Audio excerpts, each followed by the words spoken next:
Hey my listeners, मैं हूँ आपकी नरेटर, आपकी राइटर सौम्या त्रिपाठी और लेकर आ चुकी हूँ आपके लिए माफिया ट्रैप्ड वाइफ का न्यू एपिसोड। तो चलिए शुरू करते हैं इसे। कुछ देर इसी तरह बात करने के बाद अक्षत रेस्टोरेंट से बाहर की तरफ निकल जाता है और वहीं जिया भी अपनी जगह से खड़ी हो जाती है। वो जैसे ही पीछे की तरफ मुड़ते हुए अंदर की तरफ आती है कि तभी रीमा और उसके कुछ साथी स्टाफ जो कि जिया के सामने आकर के उसे घेर लेते हैं। रीमा उसके ठीक सामने जाती है और उसके यूनिफॉर्म के कॉलर को अपने हाथ में पकड़ते हुए कहती है, आर यू फाइन? जिया रीमा की बात नहीं समझ पाती और उसको देखते हुए कहती है, जी मैं ठीक हूँ। रीमा जो कहती है, वो तो मुझे दिख ही रहा है, दो दो आदमियों को अपने आस पास रखी हुई हो, ठीक तो तुम होगी ही, और कितने लड़कों को फंसाया है। जिया जो उसे देखते हुए कहती है, आप गलत समझ रही हैं, ऐसा कुछ नहीं है। रीमा उसके सामने उसको फिर से आकर के रोकते हुए कहती है, ऐसा कुछ नहीं है तो फिर कुणाल और अक्षत सर तुमसे इतना प्यार से बात क्यों कर रहे थे? इवन हम यहाँ पर तुमसे पहले से काम करते हैं, मगर फिर भी हमें तो कोई इंटरेस्ट नहीं है उनको। और अक्षत सर ने तुम्हें क्यों बुलाया, हमारे स्टाफ में से किसी और को क्यों नहीं? जिया जो रीमा को देखते हुए कहती है, आपको जो समझना है आप समझ सकती हैं, मैं यहाँ पर आपको बैठकर एक्सप्लेनेशन नहीं दूंगी, मुझे ऑर्डर लेने जाना है, हटिए। रीमा से वैसे तो यहाँ पर कोई भी इस लहजे में बात नहीं किया करता था और ये बात रीमा को चुप जाती है। वो उस वक्त के लिए तो चुप रहती है क्योंकि मैनेजर जो कि अभी अपने कैबिन से बाहर की तरफ निकल कर आ रहे थे, लेकिन वो अपनी मुट्ठी कस के भींचते हुए कहती है, तुम्हारा ये टोन तुम्हें बहुत महंगा पड़ेगा। जिया जो एक कस्टमर का ऑर्डर लेकर के जा रही थी कि तभी उसके फ़ोन पर किसी का कॉल आने लगता है। जिया के दिमाग में तो वैसे ही हर पल उसके घर वालों का खौफ जमा हुआ था और यह अचानक से किसी का कॉल आना जिया को थोड़ा और घबराने पर मजबूर कर देता है। जिया कस्टमर के ऑर्डर को थोड़ा घबराते हुए उनके टेबल पर रखती है और जल्दी से वहां से लौट जाती है। जिया जो रेस्टोरेंट के कॉर्नर में पहुंचती है और अपने फ़ोन को अपने हाथ में लेते हुए स्क्रीन पर देखने लगती है। यह रोशन का नंबर था, शिवानी के कज़न का, जिसको देकर के जिया के जान में जान आती है। वो कॉल को तुरंत ही पिक करते हुए अपने कान पर लगाते हुए कहती है, हेलो, मैं जिया बोल रही हूँ। दूसरी तरफ से रोशन जो कहता है, आई नो, शिवानी की फ्रेंड हो ना तुम? आई नो, शिवानी बहुत बताती है तुम्हारे बारे में, तुम्हें ऑडिशन के लिए जाना था ना? जिया जो कहती है, जी अगर आपका किसी डायरेक्टर से परिचय हो तो आप बात कर लेते प्लीज़। रोशन जो कहता है, नहीं नहीं, मैं कोई इतना बड़ा आदमी नहीं हूँ कि मेरा किसी डायरेक्टर से परिचय होगा, पर हाँ उनके अंडर में एक लड़का काम करता है और उनका काफ़ी चहीता भी है, उससे बात कर सकता हूँ मैं। ये काफ़ी बड़े लेवल के प्रोडक्शन हाउस का काम है। रोशन जो आगे जिया से बताता है, द अग्निहोत्रीज प्रोडक्शन हाउस का काम है ये। अगर उसमें तुम्हें मूवी मिल गई ना तो समझ लो तुम्हारी किस्मत बदल जाएगी। तुम परेशान नहीं हो, मैं अपने फ्रेंड से बात कर लूँगा, लेकिन उसके लिए तुम्हें सही टाइम पर ऑडिशन के लाइन में लग जाना है। जिया जो तुरंत ही अपने सर को हाँ मिलाते हुए कहती है, जी बिल्कुल। रोशन जो उसे टाइम बताते हुए कहता है, 11 बजे तक वहाँ पर पहुँच जाना, क्योंकि अगर तुमने लेट किया तो फिर लाइन और ज़्यादा लंबी हो जाएगी। मैं थोड़ी बहुत तुम्हारी मदद कर सकता हूँ, लेकिन मेहनत तुम्हें खुद करनी होगी। जिया जो कहती है, थैंक यू, जल्दी निकलने की कोशिश करती हूँ। और ये बोल करके जिया फ़ोन कट कर देती है। जिया जब अपने फ़ोन में टाइम देखती है तो इस वक्त सुबह के 9:30 बज चुके थे। जिया जो इधर उधर देखते हुए कहती है, अब तो ज़्यादा कस्टमर भी नहीं है, अगर मैं अभी छुट्टी मांगूँ तो शायद, लेकिन पता नहीं, पहला दिन है, सर अगर छुट्टी नहीं दी तो। वहीं रीमा जो अंदर सारे स्टाफ के साथ बैठी हुई जिया को ही देखे जा रही थी। जिया जो धीरे कदमों से अंदर की तरफ आती है और कैबिन के अंदर झांकने लगती है। रीमा और उसके साथ के स्टाफ जो कि उसी को देख रहे थे। रीमा थोड़ा तेज़ आवाज़ में कहती है, क्या हुआ? 2 आदमी को पटा करके अभी तुम्हें छुटकारा नहीं मिला जो मैनेजर सर पर भी लट्टू हुए जा रही हो? अब उनको भी फंसाने का तरीका ढूंढ रही हो? जिया जो रीमा की बात पर हल्का चिढ़ तो जाती है, लेकिन उसे पता था कि यहाँ पर बहस करने से कोई मतलब नहीं है कि तभी मैनेजर जो कि जिया को इस तरह अपने कैबिन के सामने खड़ा देख करके कहते हैं, क्या हो गया, यहाँ क्यों खड़ी हैं आप? जिया जो उन्हें देखते हुए कहती है, हेलो सर, गुड मॉर्निंग, वो मुझे एक इम्पॉर्टेंट काम था, अब मैं 3-4 घंटे में वापस आ जाऊंगी, अगर अभी नहीं निकली तो लेट हो जाएगा, तो परमिशन चाहिए थी आपसे।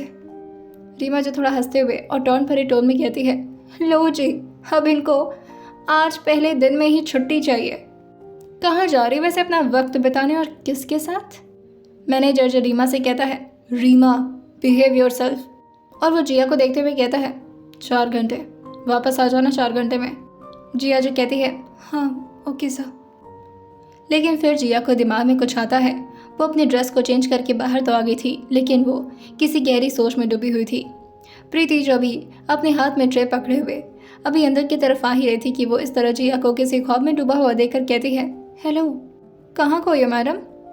जिया जो ऑलमोस्ट प्रीति से लड़ने ही वाली थी, जिया फिर से अपने होश में आते हुए कहती है हाँ मैं कहीं नहीं, वो बाहर जा रही थी, मैं तो कुछ सोच रही थी। अच्छा वैसे मैंने सुना है कि अंधेरी ईस्ट साइड में मतलब अंधेरी ईस्ट में जाना है मुझे, कितना वक्त लग जाएगा यहाँ से। प्रीति जो कहती है देखो अब ये तो डिपेंड करता है कि तुम किस से जा रहे हो। अगर लोकल ट्रेन का वेट किया तो पहुँच तो जाओगी, लेकिन वहाँ हालत ख़राब हो जाती है। अगर कैब से जाओगी तो 1 घंटे तो आराम से लग जाएंगे। थैंक यू बताने के लिए। प्रीति जो कहती है तुम अभी भी परेशान लग रही हो, सब ठीक तो है, और तुम्हें अंधेरी ईस्ट क्यों जाना है। जिया जो कहती है वो कुछ काम था वहाँ पर, वो अगर मैं आपसे एक हेल्प मांगूँ तो मिल सकती है क्या। प्रीति जो कहती है मुझे पता ही था कि तुम्हें कुछ चाहिए और तुम मुझसे बता नहीं रही हो, बताओ क्या प्रॉब्लम है। मैं रीमा की टीम में नहीं हूँ, टेंशन मत लो। जिया जो कहती है मेरे पास अच्छे कपड़े नहीं हैं और मुझे थोड़े ठीक ठाक कपड़े पहन कर जाना है। अगर आपके कपड़े मिल जाते कोई तो मतलब थोड़े बहुत भी ठीक होंगे तो चल जाएगा। प्रीति जो कहती है इतनी सी बात है, अरे लड़कियां लड़कियों से कपड़े नहीं बोरो करेंगी तो क्या किसी और से करोगी तुम, हम तो दोस्त बन चुके हैं ना। चलो मैं ले चलती हूँ तुम्हें अपने रूम में, जो पसंद है पहन लेना। वो ट्रे रखती है और जिया के साथ ऊपर की तरफ आ जाती है। जिया के सामने प्रीति ने बहुत सारे कपड़े रख दिए थे, जिसको देख करके जिया एक बार प्रीति की तरफ देखती है और फिर उन कपड़ों को देखते हुए कहती है मैं ऐसे कपड़े नहीं पहनती, ठीक ठाक कपड़े चाहिए, मेरा मतलब बहुत अच्छे हैं पर मैं फुल कपड़े पहनना पसंद करती हूँ। ये सब तो काफ़ी स्टाइलिश और काफ़ी ज़्यादा मॉडर्न है। प्रीति जो उसके कंधे पर हल्का सा मारते हुए कहती है बॉयफ्रेंड से मिलने जा रही हो, अगर ऐसा है तो फिर तुम्हें इसी टाइप के कपड़े पहनने चाहिए, वरना फिर लड़कों का इंटरेस्ट लूज़ हो जाता है। जिया जो कहती है आप गलत समझ रही हैं, मुझे बॉयफ्रेंड से मिलने नहीं जाना। प्रीति जो कहती है अरे यार फुल कपड़े कहाँ से, अच्छा ठीक है क्रॉप टॉप चलेगा।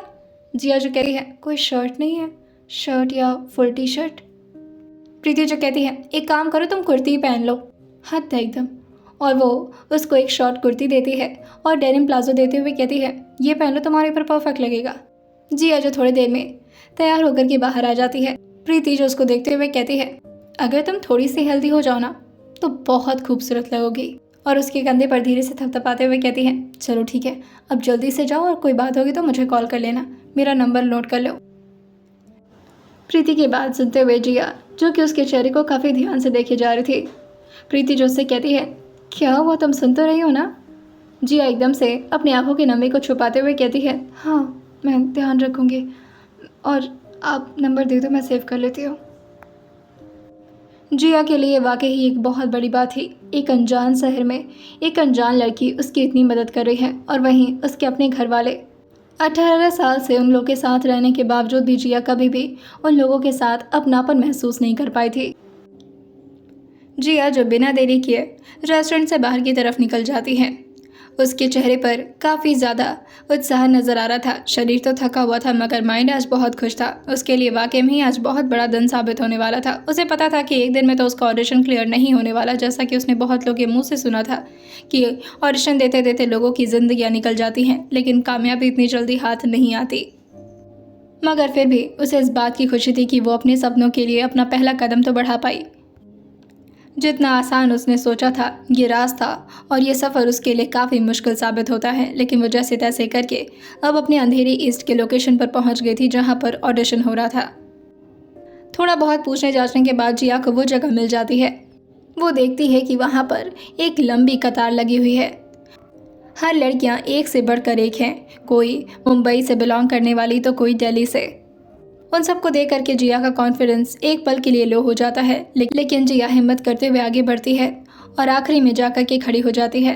ऑडिशन की लाइन बाहर ही लगी हुई थी, जिसकी वजह से धूप की कड़कती चमक जो कि लगातार जिया को और ज़्यादा कमज़ोर कर रही थी। एक तो उसने इतना मुश्किल से लोकल ट्रेन के सफ़र को तय किया था जो कि उसके लिए काफ़ी मुश्किल साबित हुआ था, और ऊपर से अब ये लंबी कतार जिसका ख़त्म होने का तो आज कोई भी उम्मीद नहीं नज़र आ रहा था। जिया जो बार बार अपने फ़ोन को ऑन करके टाइम देख रही थी क्योंकि उसे 4 घंटे में दोबारा से रेस्टोरेंट पहुंचना था।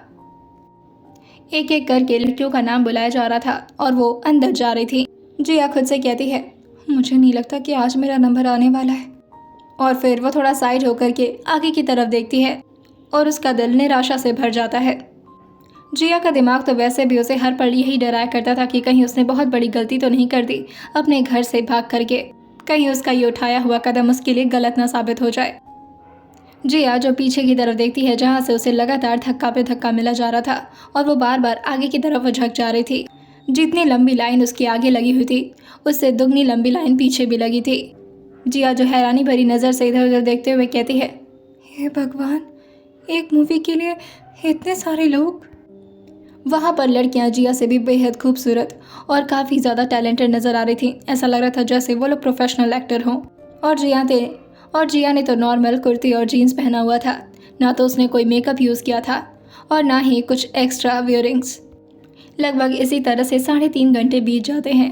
जिया की हिम्मत अब टूट रही थी। अब और ज़्यादा वो खड़ी नहीं रह सकती थी और बैठने का वहाँ पर कोई ऑप्शन नहीं था। जिया जो निराश होती है और अपने आप को सांत्वना देते हुए कहती है, अब तो जब तक मुझे कोई मूवी नहीं मिल जाती मैं हार नहीं मान सकती। लेकिन आज मुझे रेस्टोरेंट भी वापस जाना है। इतना वक्त लग गया मुझे यहाँ पर आने में, पता नहीं जाते जाते कितनी भीड़ मिलेगी। और यही सोचते हुए वो बस लाइन से बाहर निकलने वाली होती है कि तभी उसे कुछ ज़ोरदार आवाज़ सुनाई देती है, यहाँ पर जिया त्रिपाठी कौन है? जिया जैसे ही अपना नाम सुनती है पहले तो उसे विश्वास नहीं होता। तभी एक लड़का जो कि जिया के पास आते हुए कहता है, जिया त्रिपाठी कौन है यहाँ पर? 3-4 लड़कियों ने अपना हाथ उठा दिया था। साथ में जिया भी अपना हाथ उठाती है। वो आदमी जो अपने फ़ोन पर किसी से बात कर रहा था उसने अपने हाथ में फ़ोन पकड़ा हुआ था और ऐसा लगता जैसे वो सारी लड़कियों को शूट कर रहा हो। जिया जो काफ़ी कंफ्यूज थी, उसे समझ नहीं आ रहा था कि आखिर उसे अपना हाथ उठाना भी चाहिए या नहीं और किस लिए जिया त्रिपाठी ये आदमी चिल्ला रहा है। कि तभी वो आदमी जो कि पीछे आते आते एकदम से जिया के सामने रुकते हुए कहता है, क्या यही है वो लड़की? वो फ़ोन पर किसी से बात करते हुए पूछ रहा था। जिया भी उसे काफ़ी हैरानी भरी नज़र से देख रही थी। वो लड़का जो कहता है, ओके ठीक है भाई, मिल गई। हाँ ठीक है, कर देता हूँ तेरा काम। और फिर अपने फ़ोन को रखता है और जिया से कहता है, तुम्हारा नाम जिया त्रिपाठी है? जिया जो कहती है, हाँ। वो लड़का थोड़ा स्ट्रिक्ट टोन में कहता है, तो फिर बता क्यों नहीं रही थी? मैं कब से चिल्ला रहा था, गला बैठ गया मेरा, चलो अंदर। जिया जो आगे की तरफ का लाइन देखते हुए कहती है, पर अभी तो मेरा नंबर नहीं आया है। वो आदमी जो कहता है, हरिश्चंद्र की बेटी हो?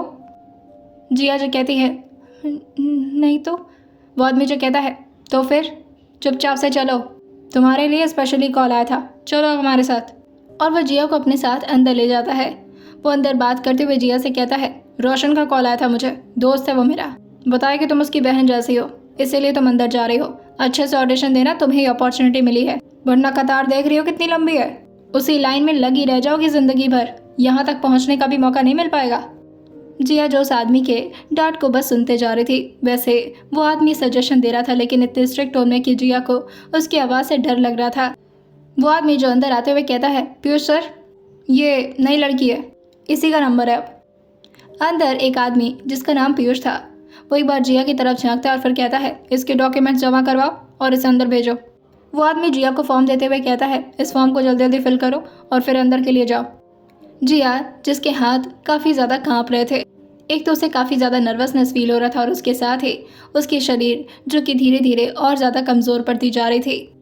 काफ़ी टाइम से कुछ ठीक से ना खाने की वजह से जिया की आंखें रह रह करके बंद हो जा रही थी। वो आदमी उसकी हालत देखते हुए कहता है, ज़्यादा देर धूप में ऐसे ही खड़ी थी बिना पानी के, पानी पी लो और अच्छे से ऑडिशन देना, ठीक है? जिया जो कहती है, हाँ। और वो पूरे ग्लास के पानी को ख़त्म करते हुए फॉर्म को जल्दी जल्दी फिल करने लगती है और फिर उसे अंदर की तरफ बुलाया जाता है। अंदर जाते ही जिया के पसीने छूट रहे थे। उसने सारे डॉक्यूमेंट्स को जमा कर दिया था। जिया धीरे से केबिन का दरवाज़ा खोलती है जहाँ पर ऑडिशन के लिए कैमरा वगैरह लगा हुआ था और वो धीरे से कहती है, मे आई कम इन? उसकी आवाज़ सुनकर के पीयूष कहता है, अरे जल्दी आओ, देख नहीं रही हो इतने लोग खड़े हैं। जिया तुरंत ही अंदर की तरफ आ जाती है। पीयूष जो चेयर पर बैठा हुआ था लेकिन अभी हेड चेयर पर कोई नहीं था। पीयूष जिया को देखते हुए कहता है, ये पकड़ो, तुम्हारे लिए स्क्रिप्ट है, जल्दी से जाओ और इसे तैयार करके आओ। अभी कास्टिंग डायरेक्टर के जो हेड है वो थोड़ी देर में आएंगे, उसके बाद वो तुम्हारा ऑडिशन लेंगे। जिया तुरंत ही अपने सर को हाँ मिलाती है और बाहर की तरफ चली जाती है। बाहर बैठा वो आदमी जिसने जिया से फॉर्म भरवाया था वो उसको अपने पास बुलाते हुए कहता है, तुम्हारे रियल डॉक्यूमेंट्स क्यों नहीं है? सारी चीज़ों के तुमने जेरोक्स दे रखा है। जिया जो कहती है, सॉरी सर, पर मेरे पास अभी जेरोक्स ही है, रियल डॉक्यूमेंट्स नहीं। वो आदमी जो कहता है, ठीक है, वहीं पर सारे एक्टर्स तैयारी कर रहे हैं, तुम भी जाओ। जिया भी उन स्क्रिप्ट्स को पढ़ते हुए उन्हीं लोग के साथ खड़ी हो जाती है। आसपास के लड़के लड़कियां उसको अजीब नज़रों से देख रहे थे क्योंकि वहाँ पर सारे लोग काफ़ी मॉडर्न नज़र आ रहे थे। उसे देखकर ऐसा लग रहा था जैसे कि ये उन लोग के कंपटीशन के लेवल की ही नहीं। 5 मिनट तक जिया उस स्क्रिप्ट को ध्यान से देखती है और फिर उस किरदार को महसूस करते हुए उस कैबिन से बाहर निकल आती है जहां बाकी के एक्टर्स आधे घंटे 1 घंटे से प्रैक्टिस कर रहे थे। वहीं जिया को इस तरह 10 मिनट में बाहर आता हुआ देख करके सब लोग काफ़ी हैरान हो गए थे। जिया फिर से कैबिन के अंदर आने की परमिशन मांगती है। पीयूष उसे देखते हुए कहता है, मजाक नहीं चल रहा यहाँ पर, स्क्रिप्ट याद हो गई है? कि तभी अंदर बैठा एक आदमी जो कहता है, आने दो। पीयूष जो खड़े था और वो अपने सिर झुकाते हुए कहता है, ओके सर, चलो अंदर आओ। मेन चेयर पर बैठा आदमी भी दूसरी तरफ देख रहा था। जिया जैसे ही अंदर की तरफ जाती है और अपने सामने जाकर के खड़े होकर के सामने का नज़ारा देखती है तो वो पूरी तरह हैरान हो जाती है। वो धीरे से बुदबुदाती है, क्या ये दुनिया इतनी छोटी है? ये तो वही शख्स है जो सुबह, इनसे तो मैंने अपना नाम शमा बताया और डॉक्यूमेंट्स में मेरे नाम जिया त्रिपाठी है। ये कास्टिंग डायरेक्टर है। अक्षत जो अपने फ़ोन से अपनी नज़र हटाता है और सामने की तरफ देखता है। वो जैसे ही यहाँ पर जिया को देखा था वो एकदम से हैरान होकर और बड़ी सी स्माइल लेते हुए कहता है, अरे शमा, तुम, क्या बात है, तुम्हें एक्टिंग का शौक है? पीयूष जो जिया को देखता है और फिर अक्षत सर को देखते हुए कहता है, सर आप जानते हैं इसे?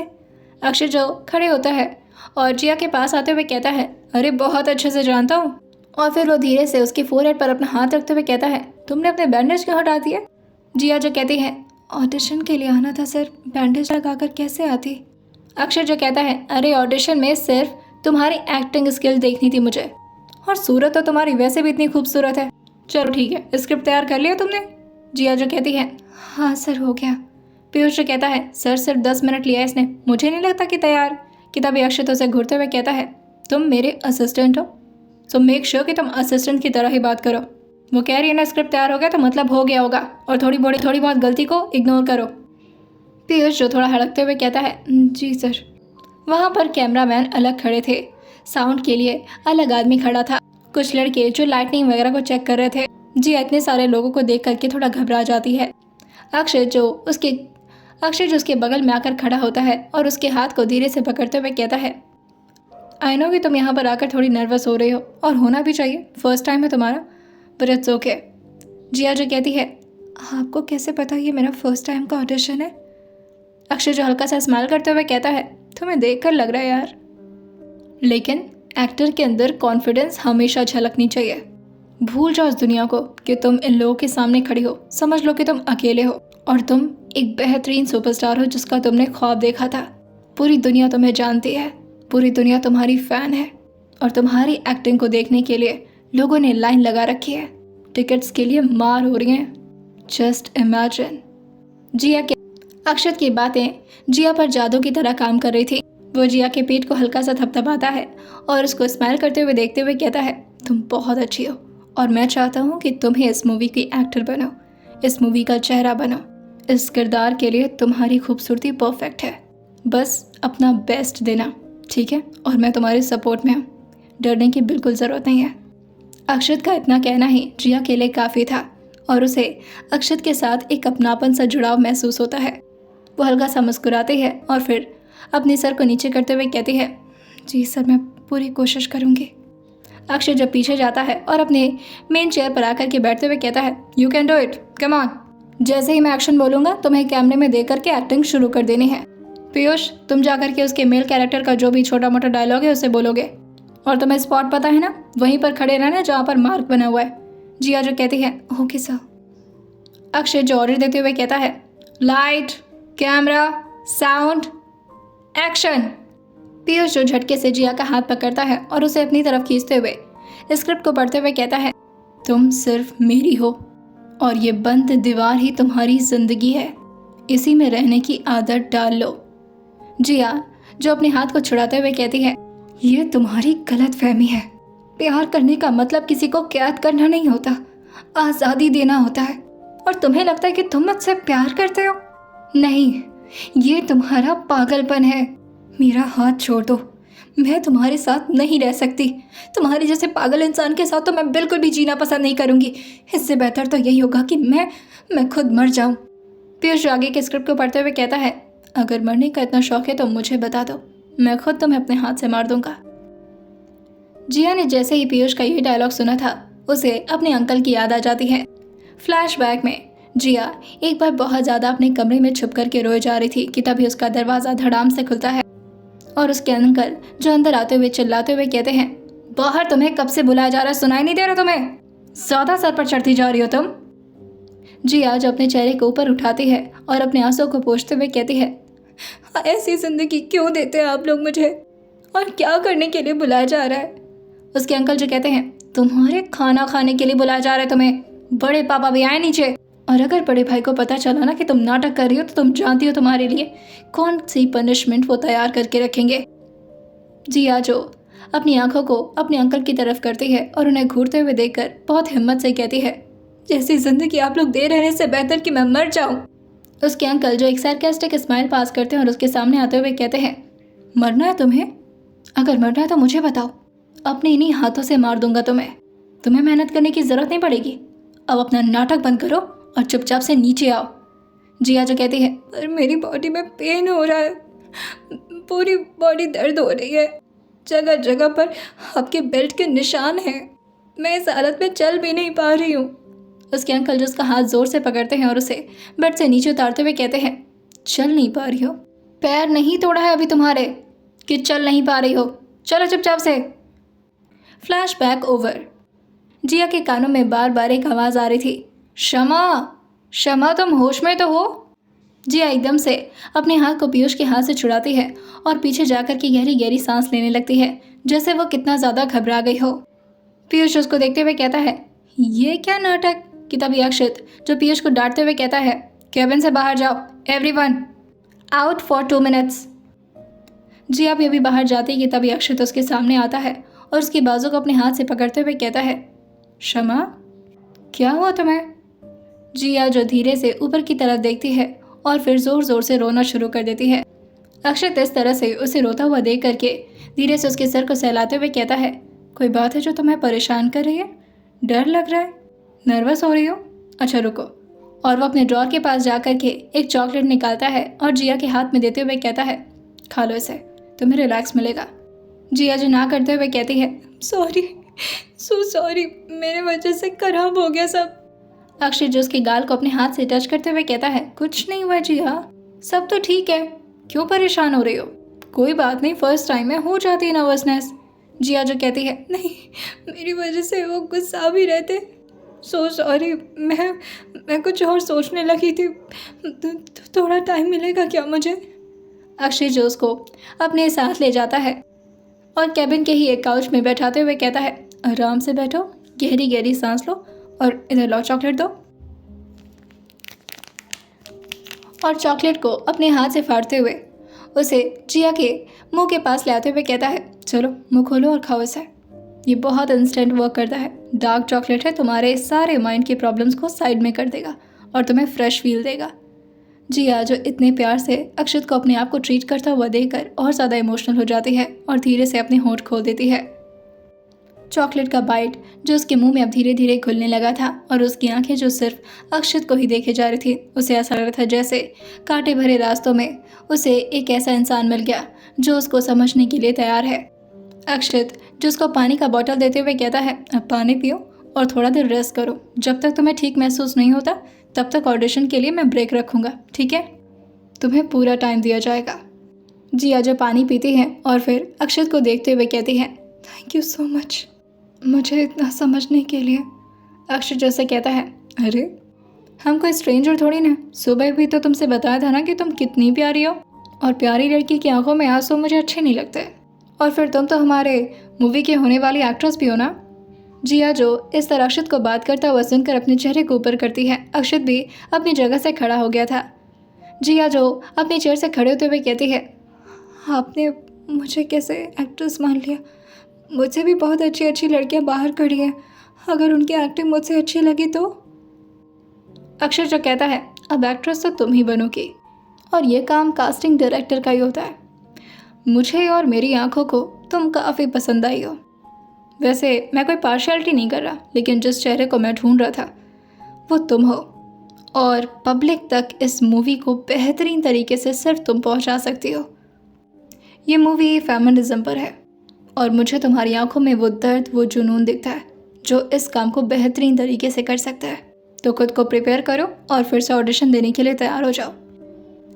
जिया के अंदर अब पूरी तरह कॉन्फिडेंस आ चुका था, और वही गहरी सांस भरते हुए कहती है, मैं रेडी हूँ।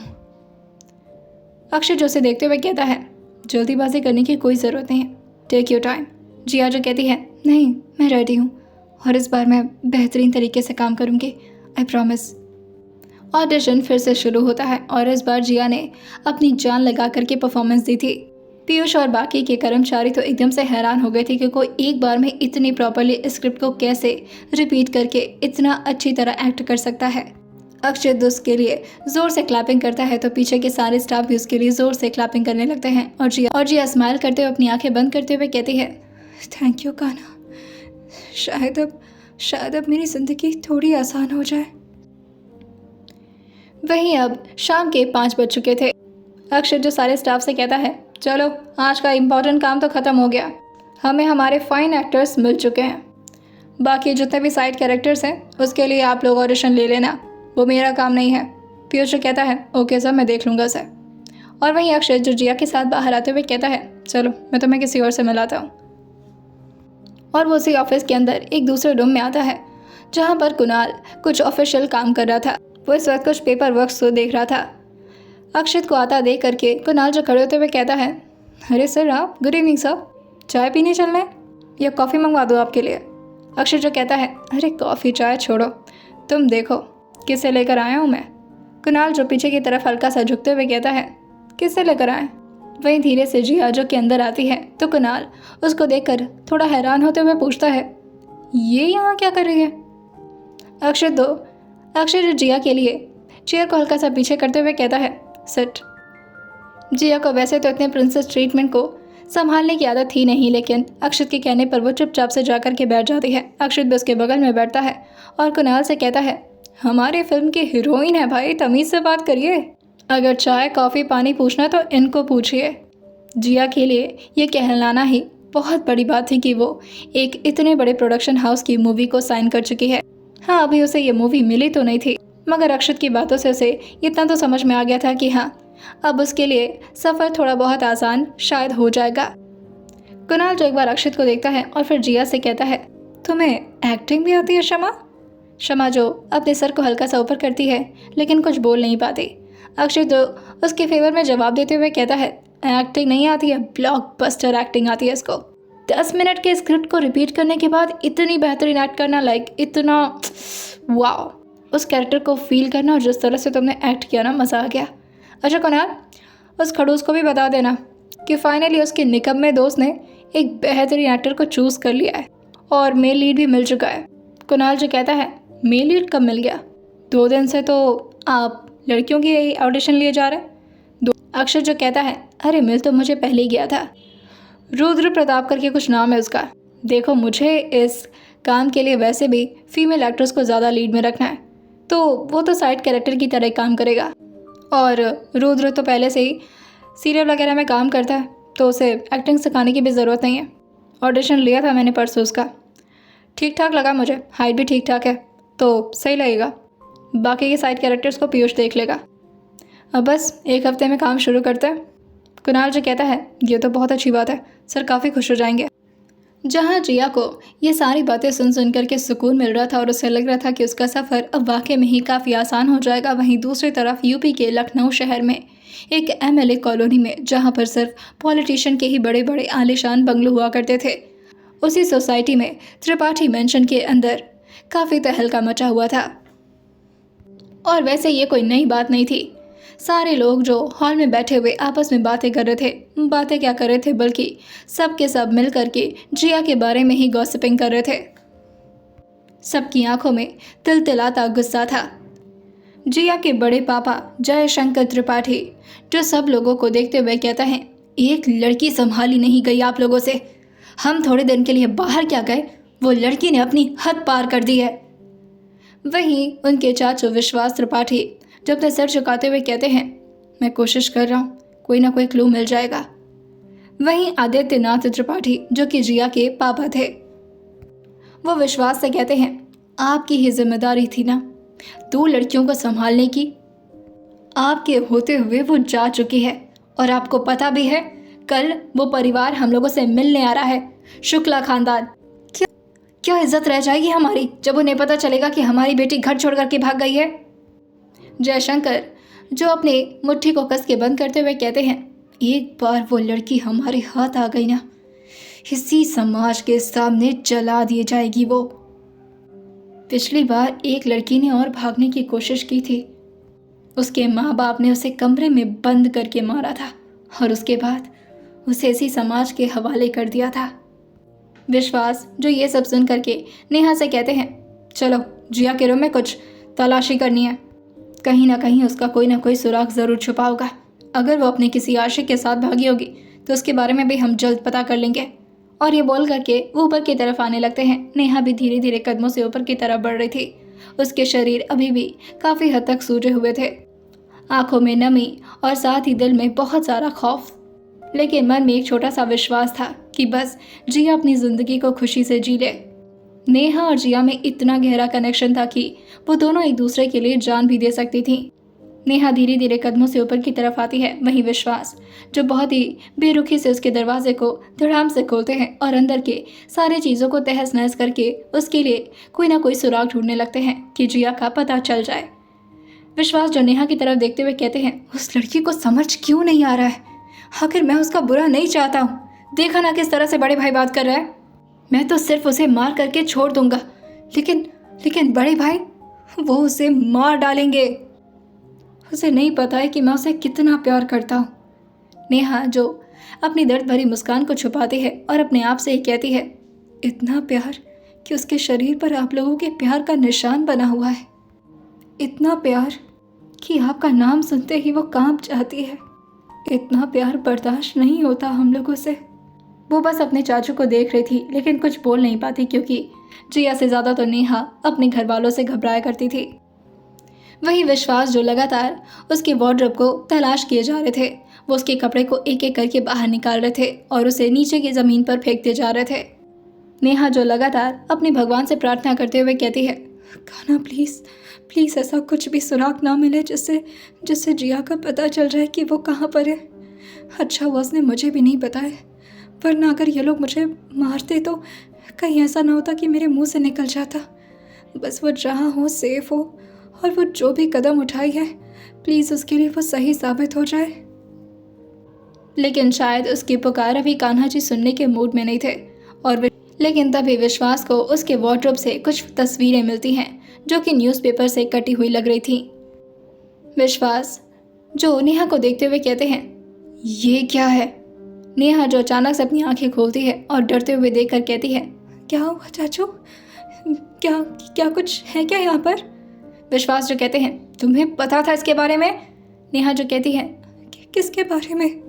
विश्वास, जो कुछ तस्वीर दिखाते हुए कहते हैं, ये देखो, इतने सारे बॉलीवुड एक्टर एक्ट्रेस की तस्वीर क्यों रखी है ये।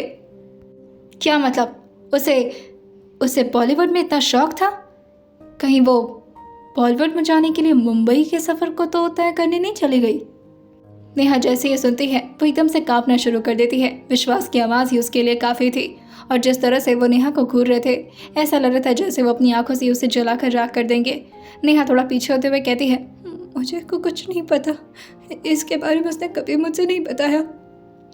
विश्वास, जो तुरंत ही उस सारी तस्वीर को लेते हैं और नेहा से कहते हैं, जल्दी से लाइटर लेकर आओ, अगर बड़े भाई को पता चल गया ना तो वो पूरी मुंबई का छानबीन करवाना शुरू करवा देंगे और फिर वो लड़की कहीं भी नहीं छुप पाएगी।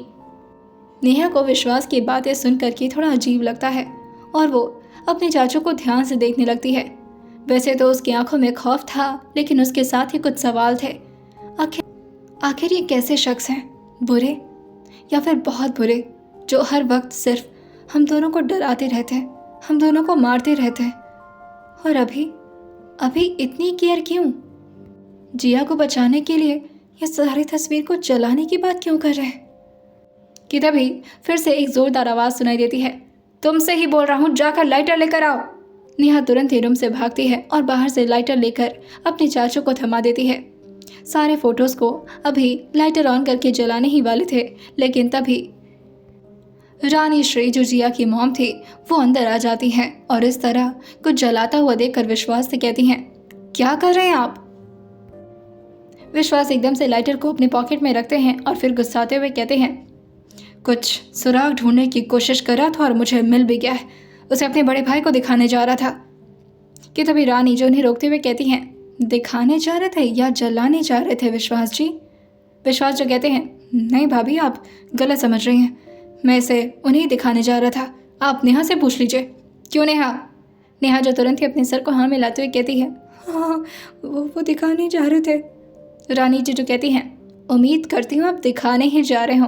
उस लड़की के किसी भी गलती को अब छुपाने की ज़रूरत नहीं रह गई है।